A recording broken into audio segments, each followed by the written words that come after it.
ಆತ್ಮೀಯ ವೀಕ್ಷಕರೇ, ತಮ್ಮೆಲ್ಲರಿಗೂ ಸ್ವಾಗತ. ಇಂದಿನ ಈ ಒಂದು ವಿಡಿಯೋದಲ್ಲಿ ಜನವರಿ 2026ರಿಂದ ಜಾರಿಗೆ ಬರುವ ತುಟ್ಟಿ ಭತ್ಯೆ ಕುರಿತು ಒಂದು ಲೇಟೆಸ್ಟ್ ಅಪ್ಡೇಟ್ ಅನ್ನು ತಮ್ಮೊಂದಿಗೆ ಶೇರ್ ಮಾಡ್ತಾ ಇದ್ದೀನಿ. ವೀಕ್ಷಕರೇ, ವರ್ಷಕ್ಕೆ 2 ಬಾರಿ DA ಇನ್ಕ್ರೀಸ್ ಆಗುತ್ತೆ. ಈಗ 2026ರ ಜನವರಿಯಲ್ಲಿ DA ಕುರಿತು ಒಂದು ಇಂಪಾರ್ಟೆಂಟ್ ಅಪ್ಡೇಟ್ ಅನ್ನು ತಮ್ಮೊಂದಿಗೆ ಶೇರ್ ಮಾಡ್ತಾ ಇದ್ದೀನಿ.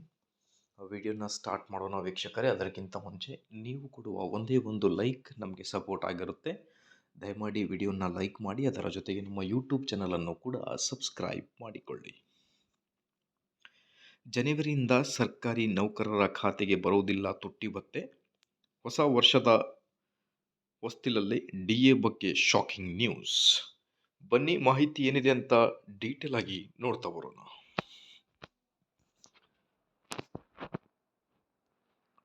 ಎಂಟನೇ ವೇತನ ಆಯೋಗವನ್ನು ಈಗಾಗಲೇ ರಚಿಸಲಾಗಿದೆ.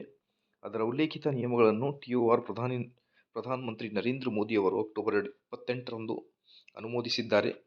ಸೊ ಈಗ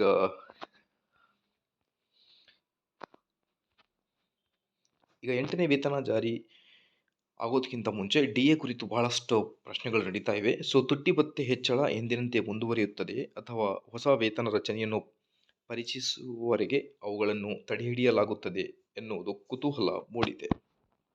ಸೊ ಪ್ರಸ್ತುತ 7ನೇ ವೇತನ ಆಯೋಗದ ಶಿಫಾರಸುಗಳ ಪ್ರಕಾರ ಕೇಂದ್ರ ಸರ್ಕಾರಿ ನೌಕರರಿಗೆ ತುಟ್ಟಿ ಭತ್ಯೆ ಮತ್ತು ಪಿಂಚಣಿದಾರರಿಗೆ ತುಟ್ಟಿ ಪರಿಹಾರ 6